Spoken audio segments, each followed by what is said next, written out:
Good day, students. Welcome to another session for the module DPR3704. We are focusing on the examination portfolio and just to speak to some issues with regard to assessment 1, all assignments have been marked. Assessment 2, all assignments have been marked and marks have been released to all students. The only cases that we're dealing with is the remarking, the special concession of remarking assessment 1. The purpose of this class is to deal with the examination portfolio, and I'm just going to get into it. Starting off, you submit only the block link along with your letter. You can choose to deposit the letter on the block, and most students were able to put that letter as a page with their submission of assessment 1, whereby there will be a block link, and then the second page will be the letter, or they will start with the letter and have the block link after. That is still fine, but you also have the option of uploading it to your blog so that you ensure that it's there. So the blog link must be active. We must click on it and it must take us to your blog. We must not type your blog link. So your blog link must be live. It must be a hyperlink so that we click on it and be taken to your blog in order to avoid any discrepancies in terms of how we type it, which can lead to you getting a 0 because we could not access your blog. We cannot risk typing it as it might compromise your own case as a student. So keep in mind that it's important that the blog link must work. Remember, the blog link that you are using is the same, might be the same blog link that you've used for assignment 1. So you can submit your assignment, your examination portfolio even today, and then work on uploading more content to it while you've submitted on the system officially, because the blog link does not change. What you are doing, you are going back to the same blog and uploading more content while the blog link is not changing. So keep that in mind. Some of the advice or tricks that we use in this module that you can submit early and still work on your blog, because the blog link is only, it remains active and it doesn't change once you add more content to your blog.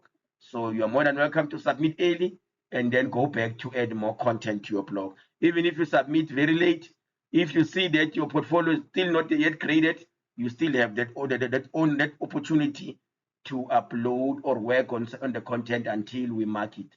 But that one is doing it at your own risk, but we are just making you aware of some of the things that you can do in order to be flexible in this module. Or when you see that there's an error, you still need to update work on your blog, you can do it because the blog link will never change. So the fact that you submitted for an examination doesn't mean you can't go back and change your blog. You still have access as the creator on your side to update and actually improve that work. Moving on. The latest date is the 5th of November. So please submit before the 5th of November. The latest you can submit is the 5th of November. In terms of the mark allocation, the block link must work. If the block link is working, you get 2 marks. With regard to the interviews that must be done with the beneficiaries, that is 4 marks. You need to get consent to conduct these interviews from the participants. You are welcome to do only audio interviews and upload them on the YouTube as a video. So I've done this a number of times with regard to this module, whereby I'll be addressing the class, but only through an audio interview. So, but important within that audio interview, you must introduce your participants, the interviewees, and also introduce yourself. So yes, you can do an audio recording, but the key, what is needed with regard to getting the maximum marks, is that we find the interviews uploaded on YouTube. So keep that in mind. Moving on, and the maximum marks for that section is 4 marks. Moving on.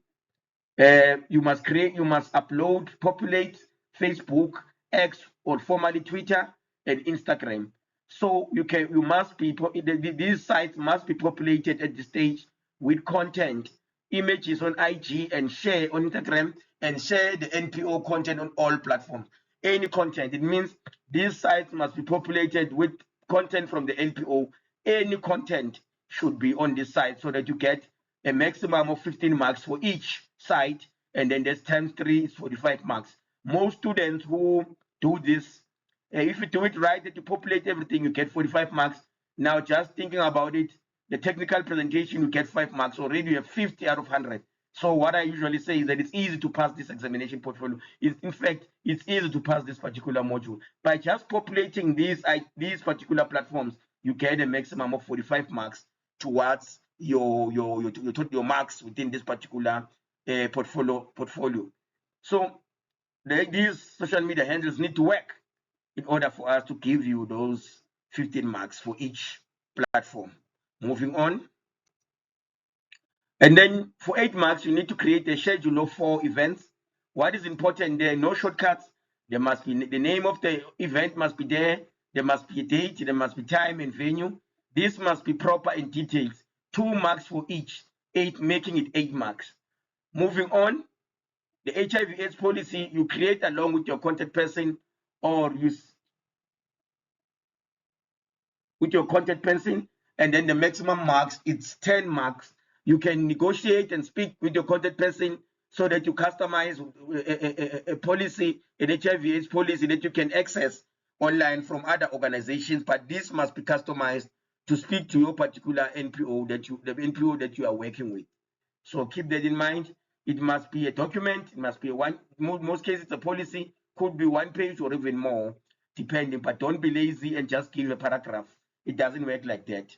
So please work on that. Moving on.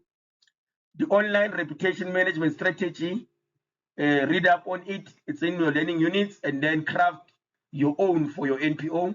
This you can do with your contact person, but you craft your own and then you upload it, and then you get the maximum of 15 marks. So don't be lazy. For a maximum of 15 marks, we could say this should be more than 1 page that you create, that you write up this online reputation management strategy. There are key principles within it that must be visible when you are creating your own. And then lastly, you must create an integrated brand marketing plan. You must read up on this and craft your own for your NPO. It's part of the learning units, which you are supposed to be reading, which you should read regardless of the fact that the assessment is only on the blog, on creating digital content, or it is only production digital. You must still engage with the content. So you go back to your learning lessons, you read your learning units, you read up on these concepts and create these particular documents for your NPO in collaboration with your contact person. Moving over, for technical presentation, this entails how well you have packaged your content and your blog. How does it look with regard to the aesthetic? How does it look? Is it well presented? Is it coherent? Is it well structured? Does it make sense? Does it resemble an existing website? Can one say it passes as a great platform to share information about an NPO? So that would be, there's a maximum of 10 marks, depending on how well have you presented your particular blog. The total marks for the examinations is 100 marks. Please ensure your blog link works. There is no remedy at this, as this is an examination. So your blog link must work throughout, let's say up to the end of December or the middle of December, where we are busy, in fact, grading these particular assessments. So ensure that your blog link works. There are no negotiations and examinations. We cannot talk. We cannot talk as when we are talking with regard to assessment 1 and assessment 2. This is an exam, treat it as such, as if it's a venue-based examination, and there is no going back once you've made a mistake. You cannot send me an email and say, I just remembered now that I submitted the wrong blog link. Please find here in this email the correct blog link. No, it's an examination. You do it once, you do it well. You do it once, you do it not well, then you fail. So please be careful. I'm actually appealing to you to exercise great caution. You cannot submit the wrong assignment when it comes to an examination. Ensure that what you do, what you submit is good and it's proper. Do the right thing. All the best. Good luck. Thank you very much.